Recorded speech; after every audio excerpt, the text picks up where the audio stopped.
पाकिस्तान, श्रीलंका, नेपाल, बांग्लादेश आउ मध्य म्यांमार रे diesel petrol rate एबे कमिबारे लगी किंतु भारत रे डीजेल पेट्रोल रेट कौन पाई कमु नाही।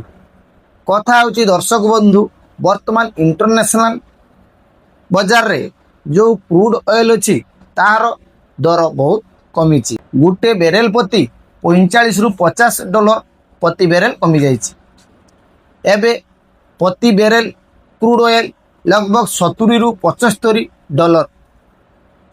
जेते बेले सारा दुनिया रे तेल रेट सस्ता हवा पड़े सेठाकार सरकार माने तांको जनता को तांको लोक माननकु तेल सस्ता दवा पई तेल दर डीजेल पेट्रोल रेट कम होची किंतु ता तुलन रे भारत रे डीजेल पेट्रोल रेट कमा जाऊ नाही।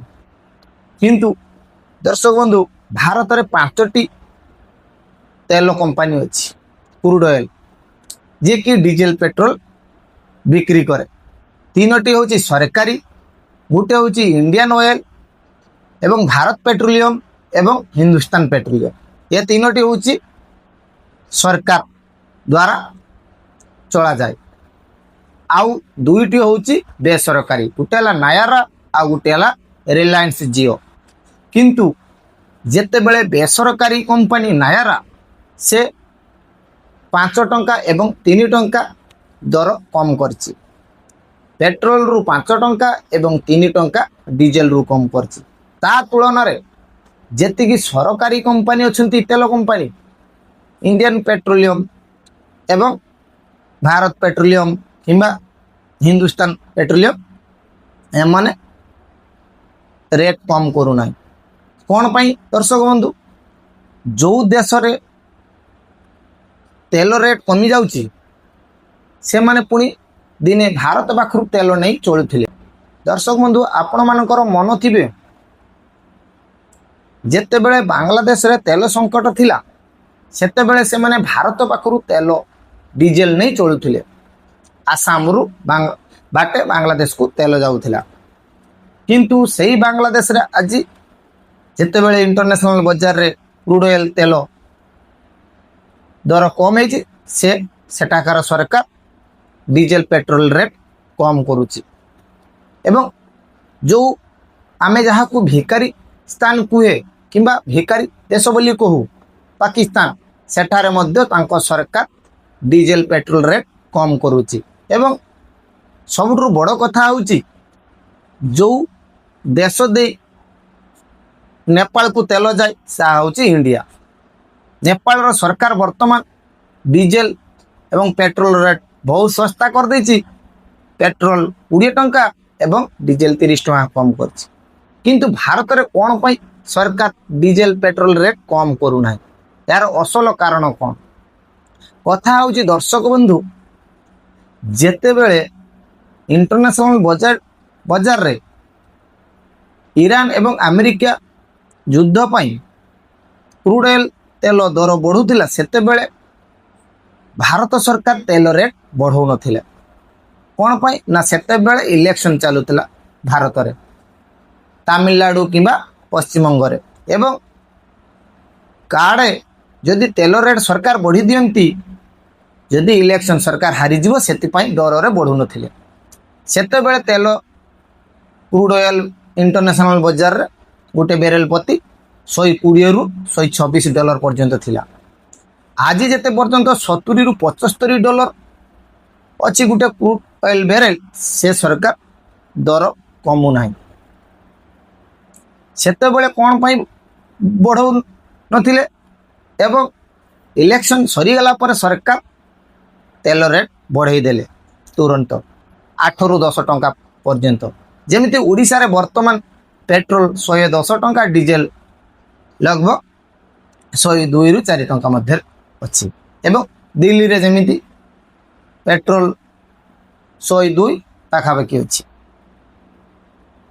किंतु जो इलेक्शन समय रे तेल रेट इंटरनेशनल मार्केट रे बढ़ी थिला किंतु सरकार बढ़ौ नथिला ता फल रे भारतीय जो सरकारी कंपनी अच्छी सब ऑयल कंपनी से माने बहुत बड़ क्षति सही लगभग 12,000 करोड़ टंका। ଏବେ ଭରପାଇ କରୁଛନ୍ତି। କେମିତି ନା ଯେତେବେଳେ ଇଣ୍ଟରନ୍ୟାସନାଲ ବଜାରରେ ତେଲ ରେଟ୍ କମୁଛି ସରକାର କମାଇବା କଥା। ଲୋକମାନଙ୍କ ପାଇଁ ହେଇଛି ସରକାର।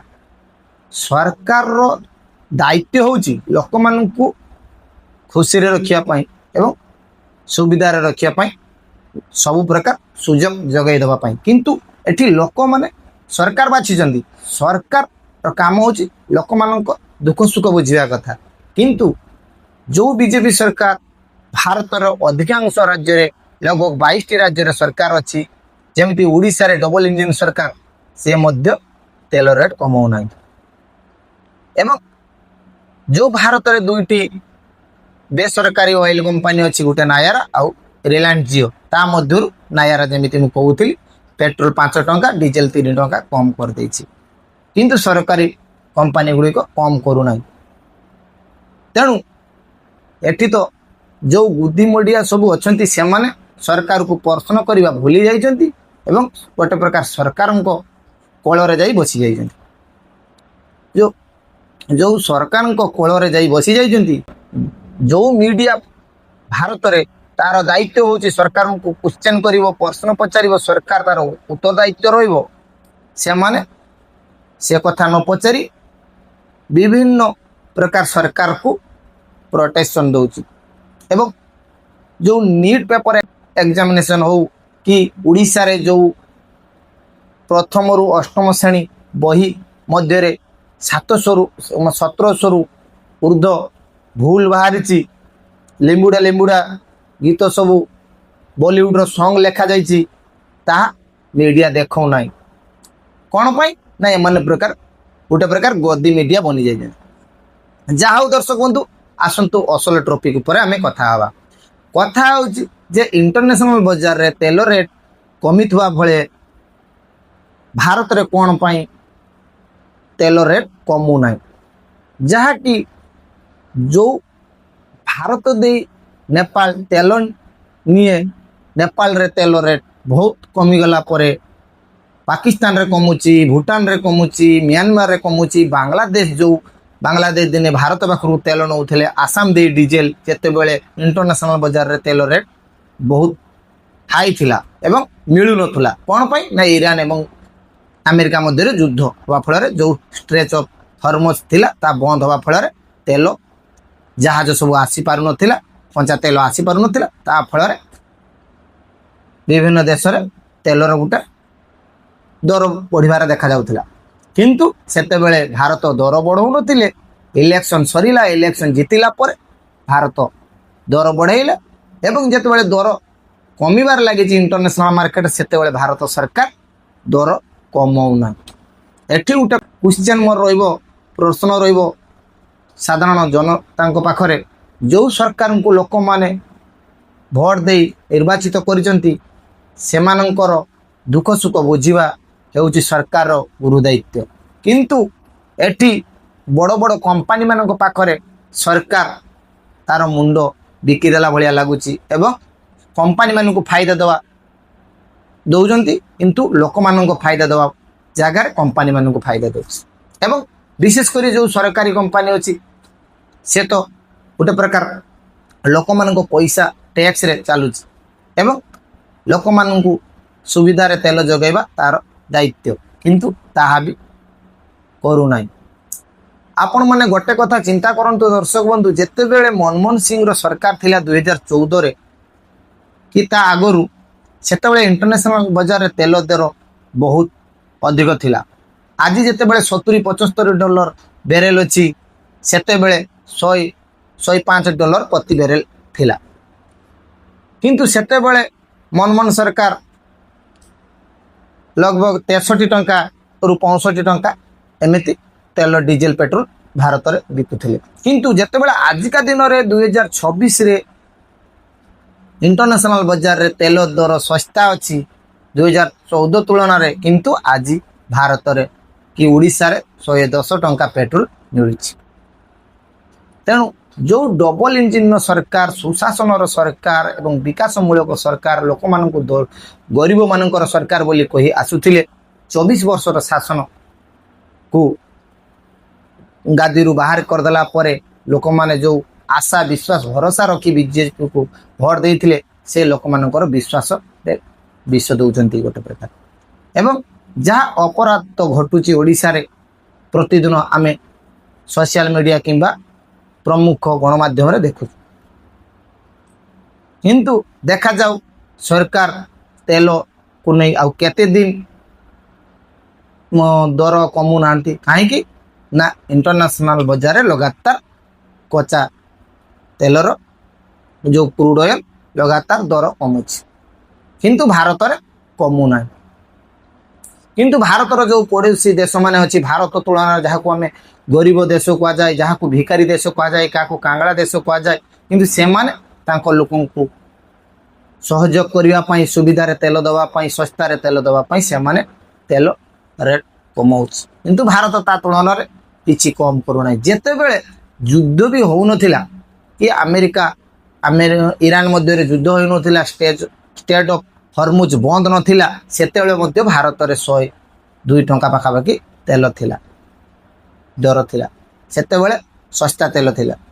କିନ୍ତୁ 2014 ତୁଳନାରେ ଯେତେବେଳେ ମନମୋହନ ସିଂଙ୍କ ସରକାର ଥିଲା, ଯେତେବେଳେ କ୍ରୁଡ୍ ଅଏଲ୍ ପ୍ରତି ବ୍ୟାରେଲ୍ 100ରୁ 105 ଟଙ୍କା ଡଲାର ଥିଲା, ସେତେବେଳେ ଆପଣମାନେ 60ରୁ 65 ଟଙ୍କା ମଧ୍ୟରେ ତେଲ ପାଇପାରୁଥିଲେ।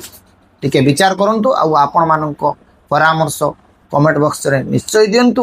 ଏବଂ ମୁଁ କୌଣସି ଦଳ କି କୌଣସି ସରକାର ଉପରେ କହୁନାହିଁ, ମୁଁ ନିରପେକ୍ଷ ଭାବରେ ଆପଣମାନଙ୍କୁ ବିଚାର କରିବା ପାଇଁ କହୁଛି ଯେ କି ବିଜେଡ଼ି କଂଗ୍ରେସ ଏସବୁ ନ ଛାଡ଼ି ସରକାର ଲୋକମାନଙ୍କ କଥା ଭାବିବା ଦରକାର ଏବଂ କମ୍ପାନୀମାନଙ୍କୁ ସୁବିଧା ଦେବା ଜାଗାରେ ଲୋକମାନଙ୍କୁ ସୁବିଧା ଦେବା ଦରକାର, ଯେଉଁ ଲୋକମାନେ ଆପଣମାନଙ୍କୁ ଭୋଟ ଦେଇ ଜିତେଇଛନ୍ତି।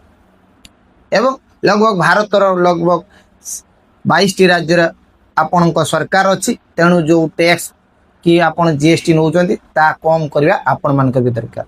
आउ केते तेल दर कम करवा दरकार, कहीं आपण मैंने इथेनॉल ना 20% तेल रे मिसौचंती, ता फल भी दर आहरी कम हवा केनता, किंतु ताहा भी इथेनॉल ना गोटे कला बजारी देखा मिली। लोक मैंने कहते विभिन्न सोशल मीडिया रे वीडियो सब सामना को आसुची, ताहा भी